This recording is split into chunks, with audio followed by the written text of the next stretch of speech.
welcome. So I'm here today to help you guys to understand what the GAMSAT's about and exactly what you need to do to get in. Elise, I love Elise, she's a nurse. It really goes into depths of how to quickly gain a substantive understanding of the passage's characters, themes and ideas, which is awesome.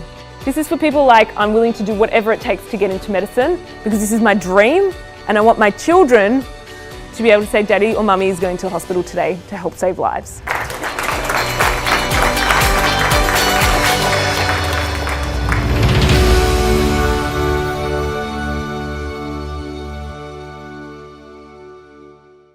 I'm Thomas Forfer.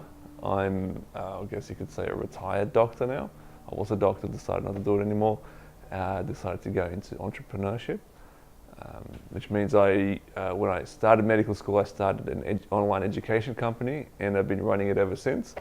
And after working as a doctor, I decided I didn't want to do that anymore, and I moved over to business, and I've been doing that ever since. There are two main things that make a good doctor. I think there's the person-to-person aspect, the ability of a doctor to connect with, understand, talk to, and make people feel at ease or help them through whatever they're going through. It's the human connection aspect. And there's also the intellectual, learn the thing, solve the problem, make the diagnosis side of things as well. And bringing those two together is rare, but when someone's able to do that, I think that makes a really great doctor. I grew up in a family of doctors. My mum, my dad, uncle, grandfather, many different doctors. So I was always kind of hanging around, and it was always something in the background that was a possibility, that it was quite frequently done. But then going through high school, I thought, you know what, I didn't really want to do this. I wasn't quite ready for it at the time. And so leaving high school, it wasn't something that I was thinking of doing. But then I didn't really know what I was going to do, to be honest. And so I went to uni and I did commerce and psychology. And towards the end of my degree, I thought, okay, I need to go. At the time I was in California doing an exchange program. And I was thinking to myself, I need to go back home and I need to get a job. And my majors, one was in finance, the other one was in psychology. And I thought, I don't want to work in finance because I'm just making a few extra dollars every day and not really making any difference. That's how I felt at the time. And the other thing, in psychology, I didn't want to sit around on the couch and listen to people's problems all day. So I thought, that's not what I want to do. I need to do something else. And at the time, I spent I kind of thought about it, and I was thinking 20 years ahead, 30 years ahead, what will I feel satisfied doing? And the answer that I keep coming back to was medicine.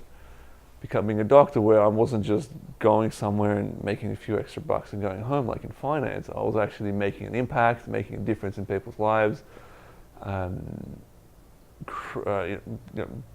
adding a positive, making a positive impact on the world while I was still around. And so at that point, I kind of made that decision. You know what? I'm going to do this. I'm going to go for medicine. And kind of when I decide to do something, I just go for it. And it took me a few attempts to get through the examination process. But again, I guess you can throw in grit here as well. I just kept at it and kept going. And ultimately, I got through the exams and the interviews to get in, and I got into medical school. When I decided to do it, I did the usual thing. When you sit for an exam, I looked up what are the perceived, assumed knowledge. Like what do I need to do to do well at this exam? And there were a few science concepts and a few essays that I had to write. So I started practicing a few of those things and learning the science concepts that I had to learn. And I went into the exam, and as I walked out, I knew that I'd messed the whole thing up because the exam was very different to what I'd actually been studying throughout. And I made that connection early on, so that the second time I went for the exam, I knew I was going to go well the first time. And so when I got my result and I didn't get the score that I was hoping for, I wasn't particularly surprised. So I knew that the second time things had to be different, and I didn't feel particularly. I was disappointed, but I kind of saw it coming after that first attempt. So then the second time I knew I had to do things a bit differently, and I started looking around for a different option, a different solution. I did a couple of courses, I talked to different people, and I found a different approach. I talked to a lot of people, in fact, and I studied with a lot of people, and I found that there were many different approaches to this one exam, and some of them worked, some didn't, and so I kind of kept track of who did what.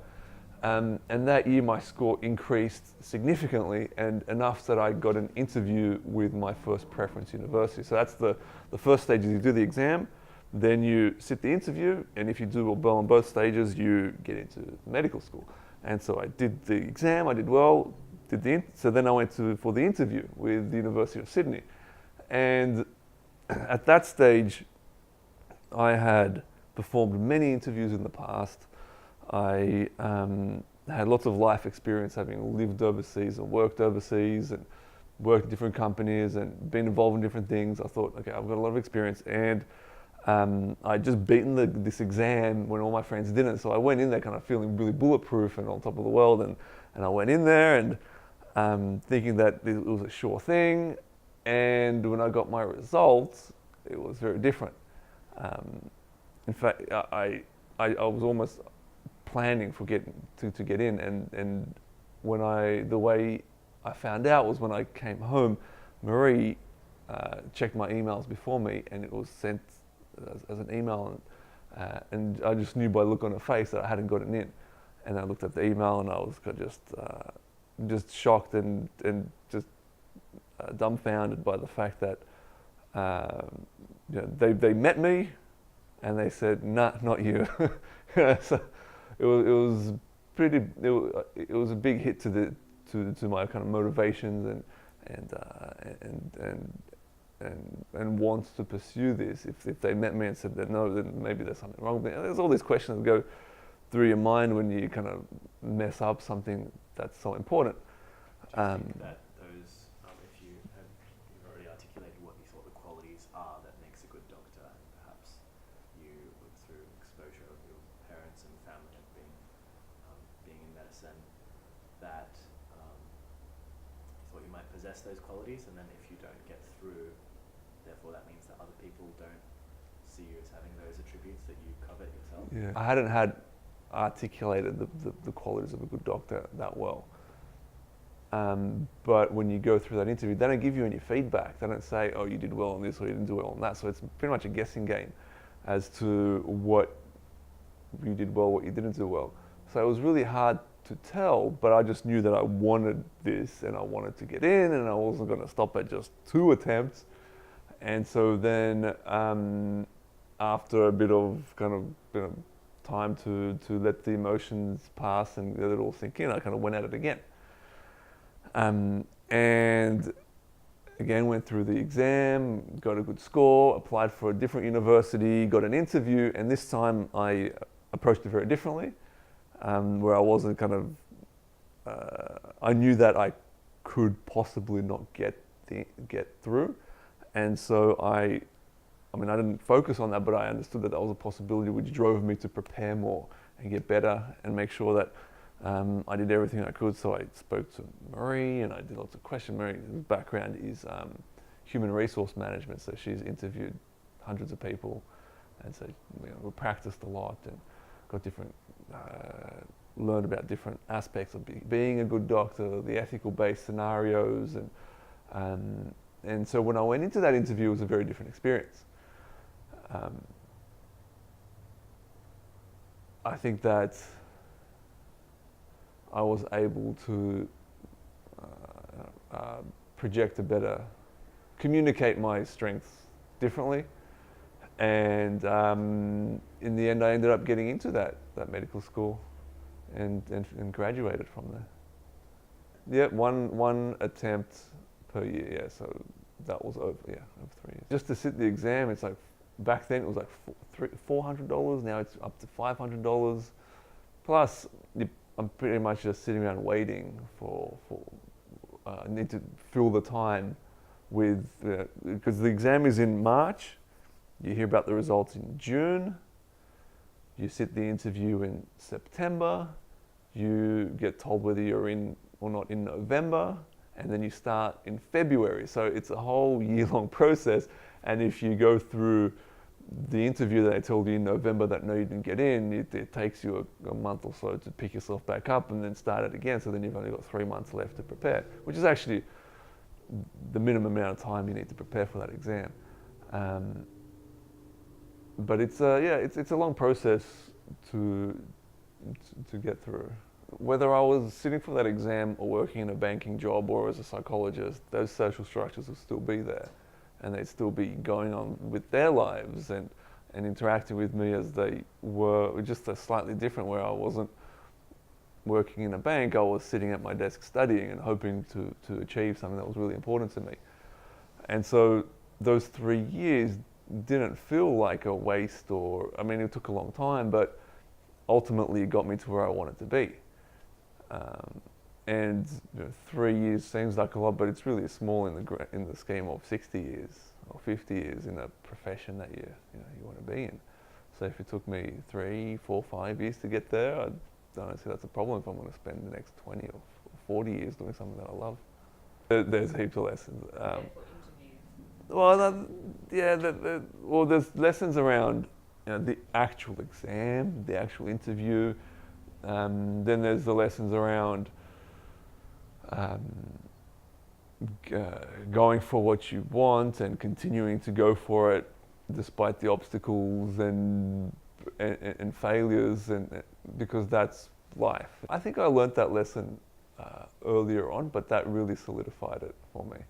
I think I learnt it in high school, where I realized that if I applied myself to my studies, that I would get a positive outcome from it. Where I actually put time and effort into something, then there was a result out of it, even though if I wasn't naturally good at it. And so I would, with that and with sports, I would kind of set my mind on a goal and just keep going. But with this exam, getting into medicine, because it was over 3 years, at that stage of my life, when you're, I think I was like 23 from when I was 23 through to 25, 2 to 3 years is a long time. And I learned that out of that, it wasn't just the knowledge, it was the skill of knowing that if I kept going at something, that ultimately I would get there in one way or another. At what point did you decide you should share that or capitalize not just on getting to become a doctor, which is what you always wanted, yeah, but also that you kind of figured it out through trying and failing 3 times, twice until you got through the 3rd time. Yeah. That you had something to teach. Yeah. When it comes to that, to start asking. Yeah. Okay. Yeah. So throughout those 3 years, I studied with different people, because you form study groups and you kind of share knowledge and experience and teach each other different things. And throughout that time studying with different people, I saw that they had different approaches, and some of them worked, some of them did, most of them didn't.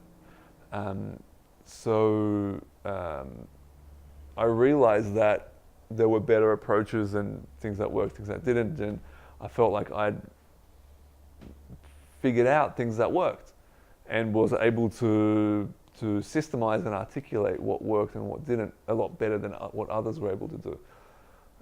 And I thought that I'd spent 3 years deep in this exam, and I'd learnt all of these things that it was actually almost like therapy to just put it out onto paper. It was really, really kind of satisfying to do that as well, to write it all down, to structure it, and then I gave it away to people for free, and I got a lot of positive response from that. People liked it, and a lot of people subscribed to it, and so I thought, okay, let's put together a paid version, a more detailed process on how to do that. And again, people liked that, and so I just kept on building on it until 8 years down the track, it's a fully fledged company. Mainly getting in was the main satisfying part, but sharing that, I think it satisfied I think an entrepreneurial side of me as well, and and the want to kind of just get it off my chest, because I felt like it'd be, although it helped me to get in, I felt like it'd be a waste if I didn't do anything with all this knowledge that I knew that it could help a lot of people, because I'd see a lot of my friends struggling, and I felt like, hey, if they just had this approach, it would make their lives easier. So I thought like it'd be a waste if I didn't share that. And so that's why I gave out the free one, the initial free one, to say, hey, this is everything that I know, in a really simplified way. Here you go, hopefully this helps. He's a surgeon. I looked him up, he's got a book or something. I don't know much about him. I guess medicine does raise a lot of questions. And there are so many different facets and aspects to it. And because when you're doing it, you're not learning a craft, you're learning about people and life and death and the world and how people deal with trauma and happiness and sadness. And so there is so much to it that's more than just the craft of giving people a tablet or cutting them up or stitching them together again. That I can understand why this particular surgeon is writing about, because then you've got the ethical dilemmas, and with the advent of new technologies which are progressing much more quickly than our moral and ethical kind of understanding. But the questions that were raised for me were mainly around my ability to have a positive impact in the biggest possible way. And I felt that through medicine I was only helping one patient at a time.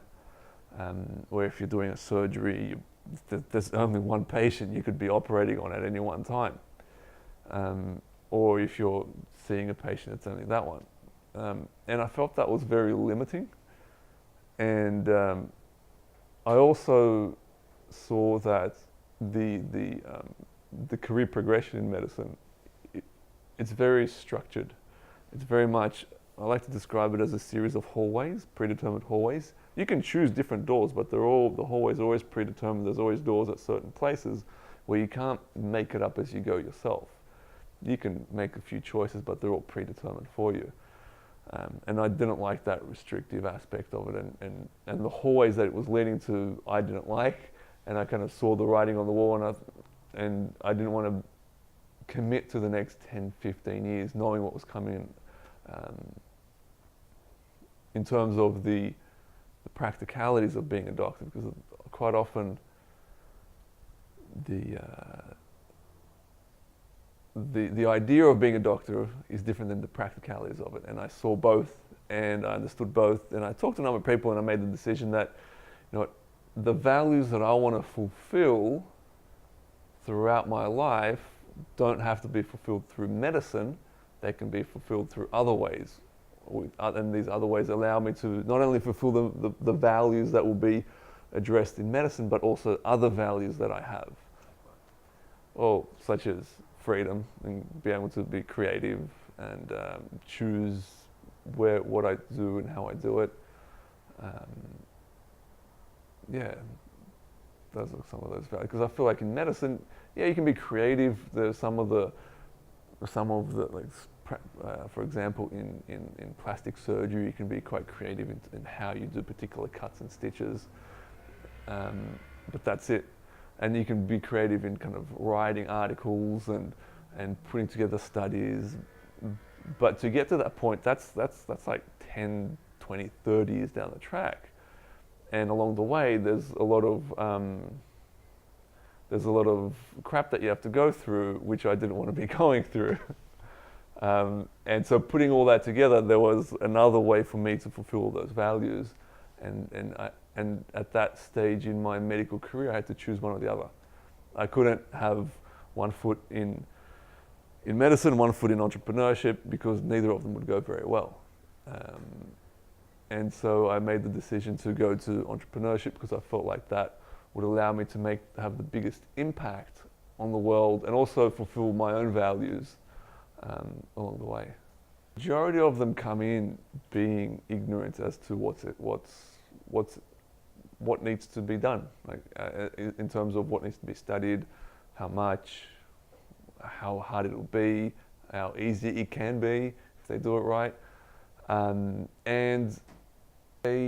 so we show them how to address that. Now, how to learn all those. Now we give them all that information, but whether they take it on is, majority of them do. Not everybody does. I think I'd say maybe 70 to 80% of them take it on, or or probably 80 to 90% learn it, and because some people just don't apply it, some people don't do the lessons, they don't follow through. Majority of them do.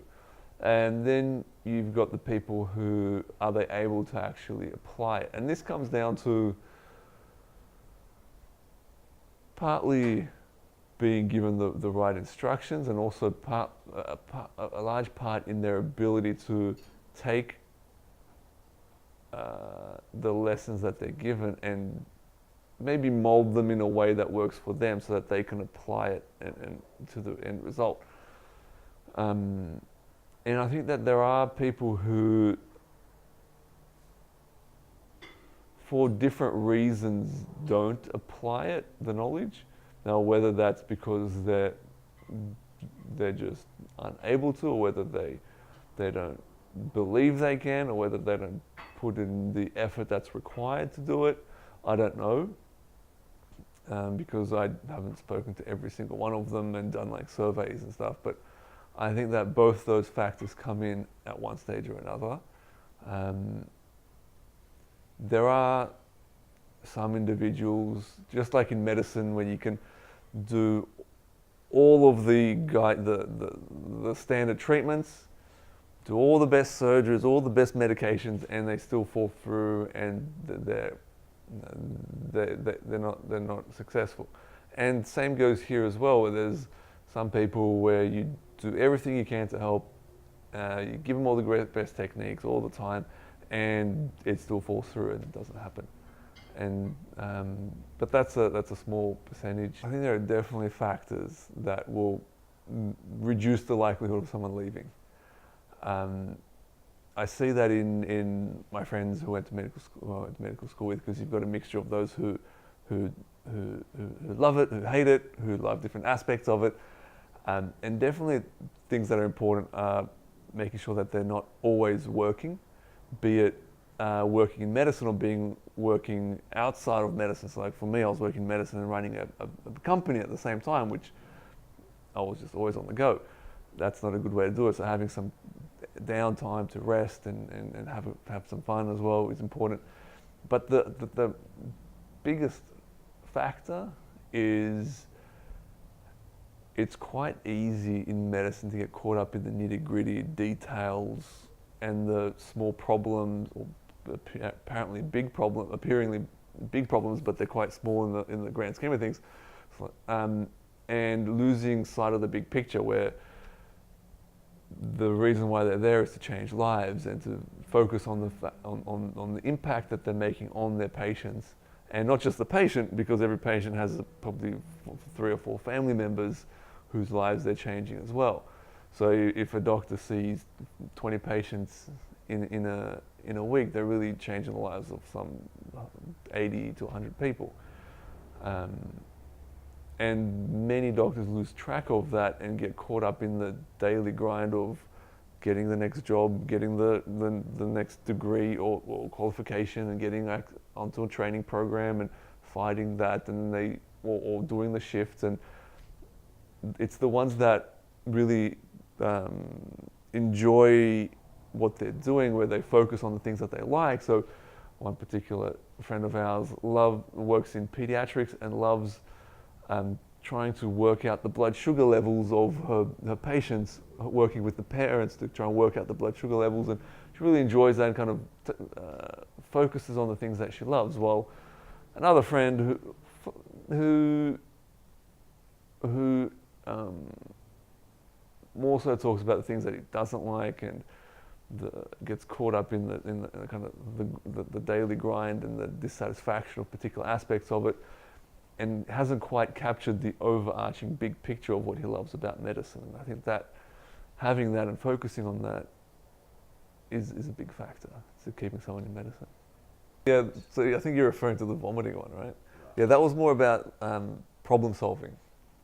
So it's linking problem solving, because in this exam, an important skill you need to have is the ability to solve problems, because they'll give you some clues and aspects of this question. They'll give you a whole bunch of information, but then you need to pick out a few key parts of that information to answer the question. And essentially that's what happens in medicine, where you're given lots and lots of information, but you have to pick out the key things. And a great example is when I was working in the emergency department. It was late on a random Wednesday night, and what happens in an emergency department is there's different kinds of patients, different kinds of issues, and a common one is vomiting. So quite often you hear someone vomiting in the background, and you learn to not think too much of it because it's probably someone else's patient, they're being looked after.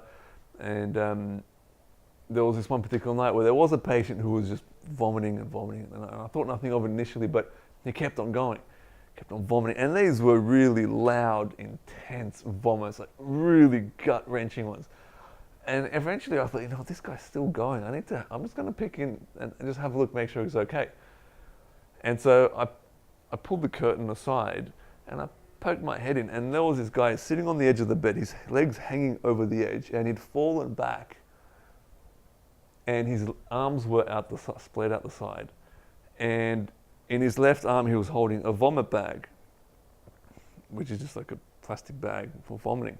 And as I peeked my head in, he just turned his head to the side. He was too weak to sit up. He just turned his head to the side and projectile vomited this thick green stream of vomit in and around the vomit bag. And when he'd finished, there were 800 mils of vomit in that bag, so almost a litre, which is a huge amount. And as soon as I saw him, I thought, okay, this guy's sick. Something needs to be done. And so I said to the nurse, who's the doctor? We need to let them know that this guy needs some help. And the nurse goes, oh, actually, that's your patient. we forgot to tell you, but we brought him in, and we didn't tell you, but here he is. Go for it. So I'm like, okay, crap, we need to do something. And so at that stage, I could have spent the next 30 minutes asking him all sorts of questions about, what did you eat yesterday? Have you had any seafood or dodgy kebabs, or have you traveled recently? What's your medical history? It could have gone for ages, and it could have gotten worse. So I had to pick out a few key bits of information that would help me to make a decision and to act quickly. So first thing I did was I asked him, how long have you been vomiting like this? Because one time vomit like that, fine, but if he's vomiting all day like that, he's probably lost a lot of fluid. And he said all day, and this was in the evening. So he'd been vomiting all day, that much, which means that he could have lost so much fluid that his organs are starting to shut down, which is called going into shock. And if that's happening, then that's really serious. So that was enough of the questions. It sounds serious. Well, I mean, the good thing is that he was able to answer my question, but the downside is that he's been vomiting all day. So enough of the questions. Then I needed to find out 2 bits of information. So I needed to know his blood pressure, whether there was enough blood circulating through his body, it was okay, and his heart rate, and that was okay as well. So he wasn't in shock yet, so we had some time, but we had to act quickly. So I picked out those 3 key pieces of information, and that allowed me to make a decision. And at that stage, we had to act, and so we put in IV cannulas, we took out blood, we gave him something for the vomiting, and we gave him lots of fluid. And so in that actual exam, like I said, you're going to be given lots of information, and you have to pick up the key things and then act quickly. So to answer the questions, because it's you don't get much time in this exam, so you have to be quite quick, and that's how it relates to medicine. I think, I don't know if I've had those, but it's usually when there's high stakes, high emotionally charged moments. I mean, in medicine, you get that every day because people are getting sick or they're crashing and getting unwell. And it also, it makes for very exciting stories too, because there's lots happening and people don't usually experience that. Like, how often do people go into an emergency department and see projectile vomit? Or, there's countless stories that I could go through. That's the thing about medicine, that you see things that nobody else does. And in everyday life, I guess things like car accidents and big business decisions or something, I imagine people would get very kind of switched on like that.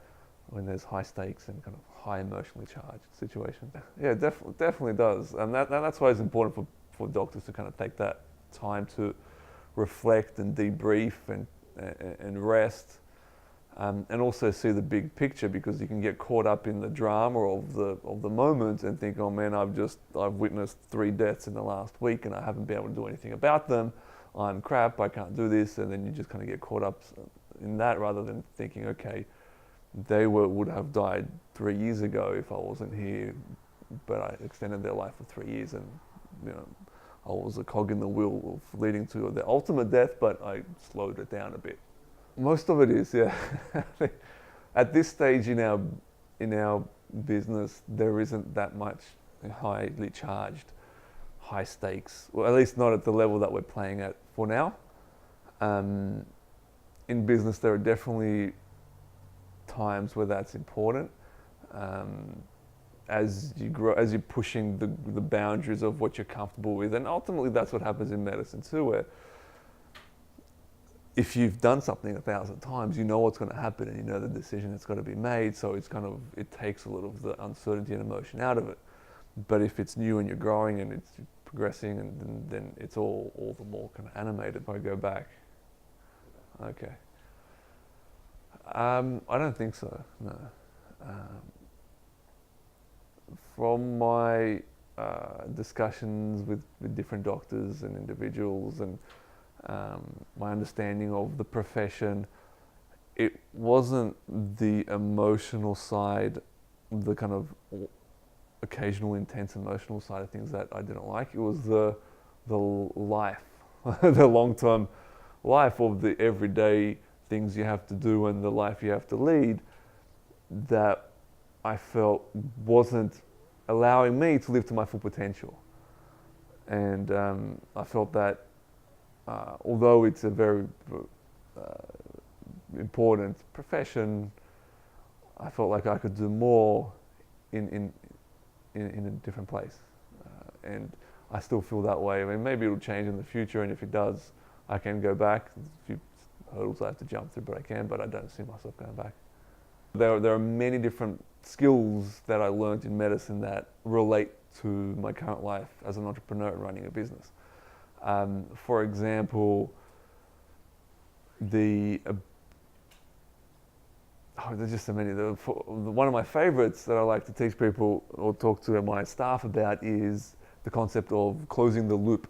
And it was taught to me by one of my registrars, who was like a senior doctor, who was kind of as almost a mentor in my very first term in medicine, where we would, as junior doctors, we would order the X-ray and say, "Hey, I've ordered the X-ray. Wash our hands off the job." But then he would tell us, "Okay, we've opened the loop, and we've pretty much sent out the request, but we haven't got a result from it yet. So we have to call up the X-ray people. When will the X-ray happen? Okay, not today. Okay, tomorrow. So call up tomorrow, make sure it's happening, and keep going until we get it. And so, okay, X-ray's been done. We need to get it reported. Someone needs to report on that X-ray. So call up that person. Just keep going until the loop is closed, where the X-ray is back in our hands. We have the results reported on, and then we can act on it.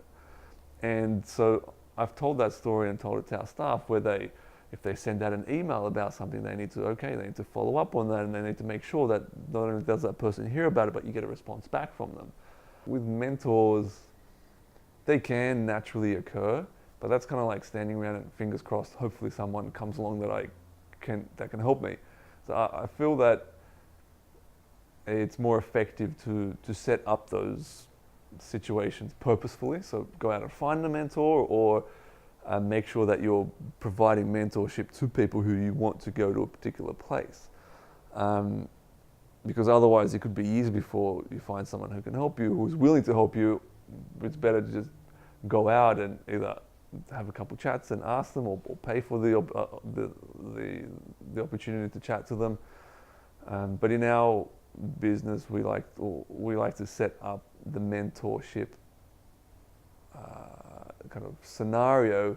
I mean, I guess people come to us for mentorship in a sense as well. So that's this aspect of our training that they seek and they get through it as well. I think definitely that skill is transferable. Whether it transfers or not is a different story, and I think that there are ways to encourage its transfer. So when we look for our people, for our staff, we look for people who are really excellent. Well, they might not be excellent.